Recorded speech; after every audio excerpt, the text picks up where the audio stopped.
there, guys. Black Hills Designs here. Today, I wanted to talk about another open source project that we've been working on. It takes some really simple components and kind of builds on the same concepts that the salt and pepper shaker camera system, kind of enables people to start working with electronics, start understanding how they work, and start building some capabilities here. This may not be the set of electronics that is super useful to you.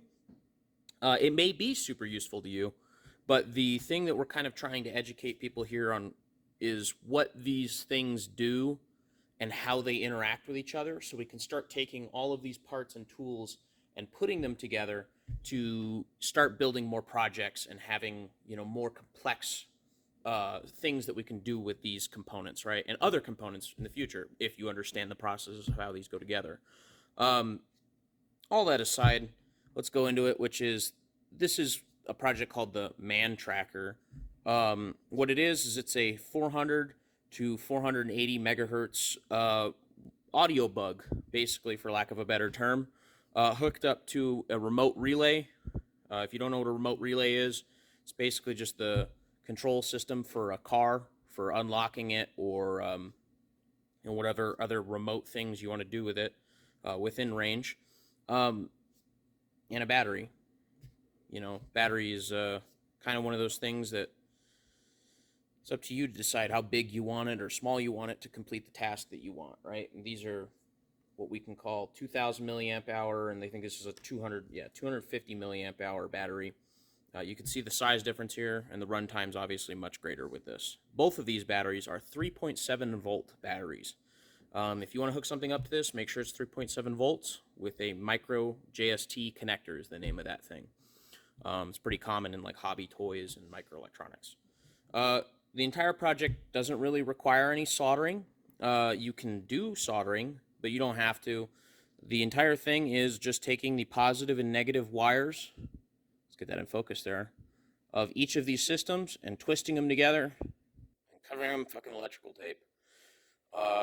You can use shrink wrap, you can solder them, you can make it much nicer.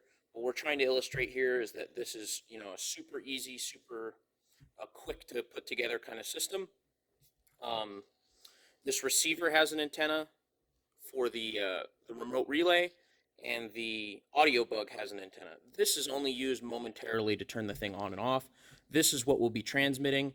Both of these antennas should be biased in whatever object that you're trying to put it in, to the side that is most likely going to be towards the skyline, right? Like higher up, so we have better signal propagation. The way we exploit something like this is that this is recording audio. If somebody's speaking directly into it, that we can monitor at 430 or 400 to 480 megahertz, and it is also giving off a radio signal. So if you're into the SDR or radio direction finding stuff, you can locate stuff like this if you manage to plant it on something. And really, that's kind of the heart of the whole subject here. You put positive to negative on both ends, power in, power out, negative, negative, and you kind of plug it all together. And when you have it all together, you can program these remotes. There's a video on the page that you can buy these remotes for how to program the radio to this. Not the radio, the transmitter to this. And basically you can turn it on, and you can turn it off, and it'll transmit and it'll record audio and transmit on that frequency, and you can kind of exploit that information how you see fit. That's the Man Tracker project by Black Hills Designs.